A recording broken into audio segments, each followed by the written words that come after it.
Bonjour à vous, chers choisis de Jésus.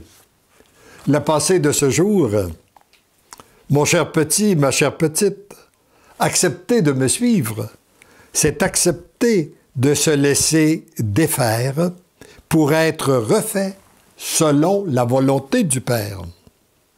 Remets-moi ton fardeau, tu trouveras que mon joug est léger, sois sans crainte, heureux es-tu d'avoir trouvé grâce à mes yeux et d'être continuellement poursuivi par mon amour.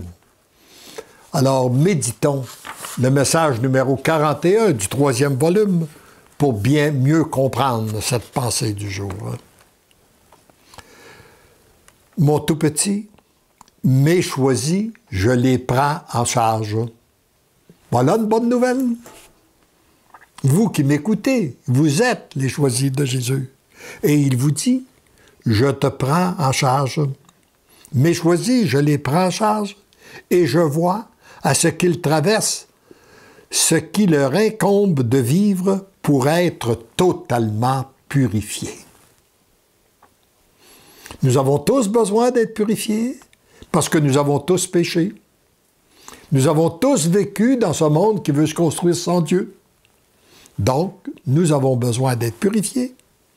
Et il met sur notre route tout ce dont nous avons besoin pour cette purification. À travers ces purifications, se vérifie l'authenticité des oui. Plus la mission est grande et importante, plus la vérification se fait à travers des dérangements importants. Oui, lorsque Dieu entre dans une vie, ça nous dérange. Mais ça arrange les choses. Et plus nous acceptons de nous laisser déranger, eh bien, plus vite les choses sont arrangées. À travers ces dérangements, ces désinstallations, la personne se situe entre deux options. Ou bien, elle demeure accrochée à sa façon de faire, de penser, de son aisance, de son confort, ou bien elle me donne son oui, total, inconditionnel et irrévocable.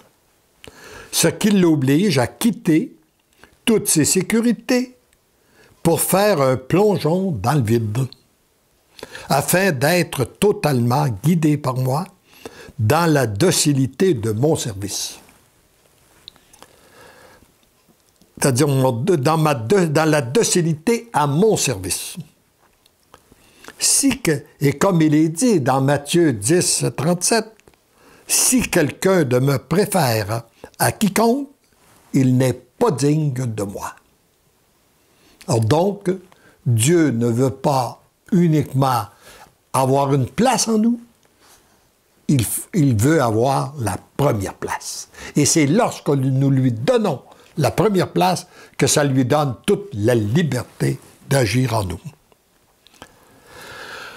Alors, et là, le message qui a été donné à une personne en particulier, mais qu'il veut s'étendre à vous tous qui m'écoutez, mon cher petit ou ma chère petite, depuis longtemps, je t'ai choisi.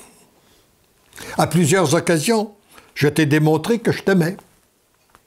Je t'ai comblé sur une multitude de plans. Dans le contexte de ta vie présente, tu te dois de faire des choix. Toi, tu crois que ces choix se font dans une vision extérieure à toi, alors que moi, je veux que tu exerces ton choix à partir de ton cœur. Voyez-vous, il y a toute une différence. Hein? Nous croyons que c'est les choix importants qu'on fait à l'extérieur, mais l'important, non, c'est à l'intérieur de notre cœur. Ces événements qui se déroulent autour de toi, présentement, sont là uniquement pour que s'exerce librement ton choix au niveau de ton cœur. La véritable, la seule et unique question à laquelle tu te dois de répondre aujourd'hui est celle-ci. Où est la priorité de ma vie? Je la repose. Et c'est la question qu'on doit se poser, chacun de nous, aujourd'hui. Où est la priorité de notre vie. Alors, de ma vie, ma personne, ce que je suis et désire, est-ce que c'est ça ma priorité? Ma famille? Mon bien-être et mon confort? Mes biens et mes loisirs?